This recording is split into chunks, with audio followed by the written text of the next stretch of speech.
Selamat datang di kuliah proses stokastik. Ini merupakan salah satu mata kuliah di program studi statistika FMIPA UI. Apa yang akan kita pelajari kali ini masih terkait dengan proses Poisson, lebih tepatnya adalah mengenai distribusi bersyarat dari waktu kedatangan. Pembahasan kali ini akan mengacu pada buku ini, Introduction to Probability Models dari Sheldon and Ross, edisi ke-10. Lebih tepatnya adalah pada subbab 535 yaitu conditional distribution dari arrival times. Oke, sekarang kita coba lihat isi dari subbab tersebut. Oke, jadi di sini kalau di kuliah sebelumnya kita sudah belajar mengenai proses Poisson, di situ sebenarnya ada 3 komponen dari yang kita lihat atau mungkin 3 ubah acak yang perlu kita perhatikan, yaitu countingnya sendiri, yaitu banyaknya kejadian di waktu T atau hingga T, kemudian waktu saat kejadian itu terjadi, yaitu ini yang sekarang kita bahas, itu yang disebut arrival times, kemudian waktu antar kejadian atau inter-arrival times, itu yang sudah kita pelajari sebelumnya. Nah, sekarang fokus kita adalah mencari distribusi dari arrival time. Nah, perhatikan cerita berikut. Jadi, misalkan kita diberitahu bahwa telah terjadi satu event dari suatu proses Poisson pada saat T. Jadi di sini pada waktu T ini dikasih tahu NT-nya sama dengan 1. Oke, jadi sudah terjadi satu event di situ. Kemudian ya, di situ sudah terjadi satu event. Kemudian habis itu kita diminta menentukan distribusi dari waktu di mana tepatnya kejadian itu terjadi. Oke, jadi di sini sudah ada satu kejadian. Kapan sih kejadian itu sebenarnya terjadi? Di titik waktu manakah sepanjang dari waktu 0 sampai waktu T ini? Nah, mengacu ke definisi dari proses Poisson yang kita punya di sini, yaitu lihat dari sifat ketiga, dari waktu S sampai S plus T, ada N kejadian, itu adalah suatu mengikuti distribusi Poisson dengan rate-nya, tadi rate proses Poissonnya adalah lambda, ini proporsional terhadap panjang interval waktunya yaitu S, yaitu T, sehingga ini rate-nya menjadi lambda T. Ini karena proses Poissonnya adalah proses yang stasioner. Oke, sehingga mengacu ke situ, kalau begitu dia proporsional terhadap panjang waktu, artinya kan berarti harusnya cukup masuk akal bahwa kejadiannya bisa terjadi dengan peluang yang sama di sepanjang titik-titik pada interval ini. Nah, itu yang mau ditunjukkan pada pembahasan kali ini.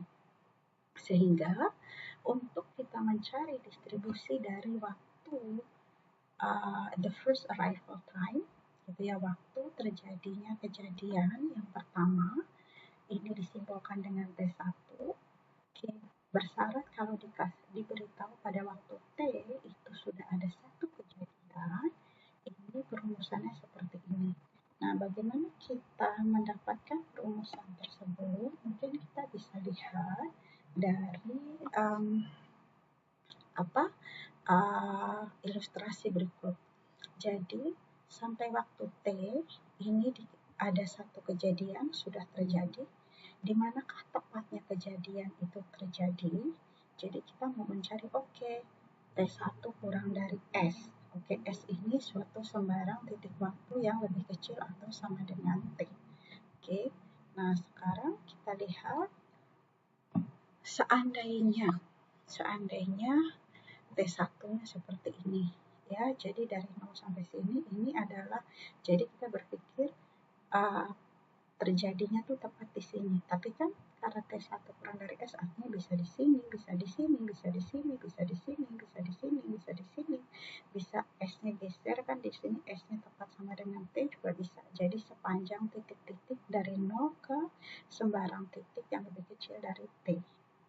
Nah, yang ini kita menggunakan sifat probabilitas bersyarat, kita tahu bahwa kita punya probabilitas, misalkan kita punya dua kejadian, kita punya probabilitas misalkan A bersyarat B itu adalah sebenarnya probabilitas A iris B dibagi dengan probabilitas B, ya.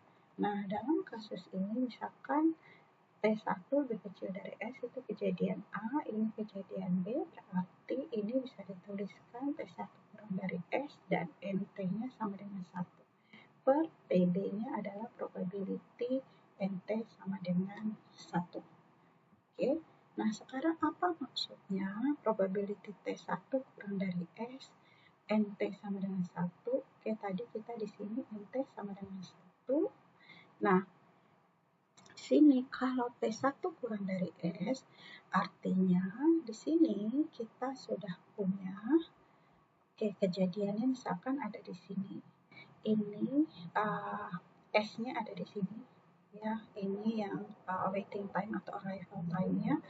Di sini sudah terjadi satu kejadian, tapi berarti ya sampai S juga terjadi satu kejadian.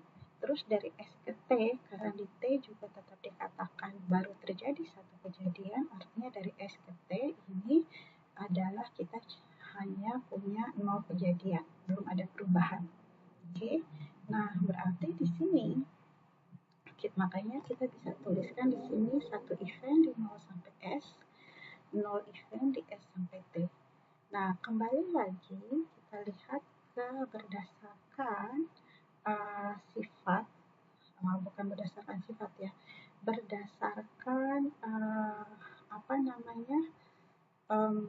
tadi definisi dari proses Poisson, yaitu pada interval yang disjoin, incrementnya adalah independen dan dia mengikuti distribusi Poisson dengan rate-nya lambda dikalikan dengan panjang interval. Di sini kita lihat intervalnya disjoin 0 sampai S, S sampai T, sehingga kita bisa katakan oke, ini mengikuti distribusi Poisson dengan rate-nya adalah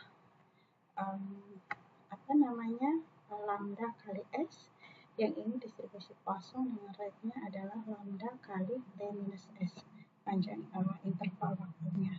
Sehingga kalau kita misalkan punya X berdistribusi Poisson dengan parameter lambda, kita tahu bahwa PDF-nya adalah E pangkat minus lambda terus lambda pangkat X per X faktorial.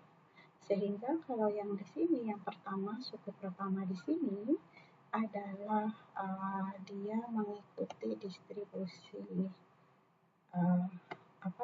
Poisson dengan parameter lambda proporsional terhadap panjang interval waktu dari 0 sampai S adalah panjang intervalnya S, berarti di sini adalah lambda S, kemudian di sini adalah lambda S pangkat X, gitu ya. Di sini X-nya adalah 1, karena ada satu event, per X faktorial, jadi di sini per 1 faktorial.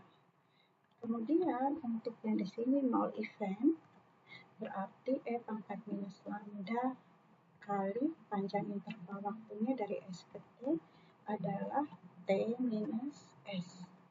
Kemudian kita tadi lambda pangkat X, jadi sebenarnya ini lambda kali T minus S, lambda kali T minus S pangkat 0, tapi pangkat 0 ya ini hasilnya adalah 1, jadi kita ringkas saja. Kemudian per 0 faktorial. Per 0 faktorial karena di sini 0 event.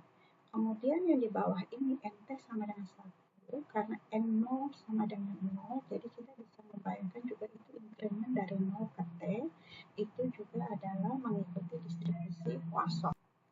Bentuk PDF-nya seperti ini, lambda probability. Jadi ini kan berarti Poisson dengan min-nya lambda kali T. Jadi di sini lambda kali T, terus lambda T pangkat 1, terus 1 faktorial. lambda T pangkat 1 per 1 faktorial. Kita bisa ambil yang ini saja supaya lebih sederhana bentuknya.